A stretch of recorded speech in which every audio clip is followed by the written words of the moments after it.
നമസ്കാരം. കോതമംഗലം താലൂക്കിലെ അടിവാട് ഫുട്ബോൾ മത്സരത്തിനിടെ ഗ്യാലറി തകർന്ന് 40ഓളം പേർക്ക് പരിക്ക്. പല്ലാരിമംഗലം പഞ്ചായത്തിലെ അടിവാട് ടൗണിന് സമീപം മാലിക് മിനാർ പബ്ലിക് സ്കൂൾ ഗ്രൗണ്ടിൽ ഹീറോ യങ്സ് ക്ലബ്ബ് സംഘടിപ്പിച്ച ഫുട്ബോൾ ഫൈനൽ മത്സരത്തിനിടെയാണ് അപകടമുണ്ടായത്.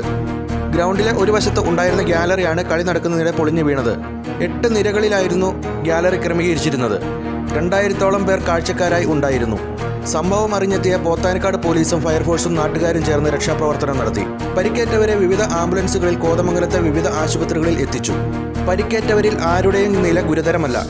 ഡീൻ കുര്യാക്കോസ് MP ഉൾപ്പെടെയുള്ള ജനപ്രതിനിധികളും വിവിധ രാഷ്ട്രീയ നേതാക്കളും അപകട സ്ഥലത്തും ആശുപത്രിയിലും സന്ദർശിച്ചു.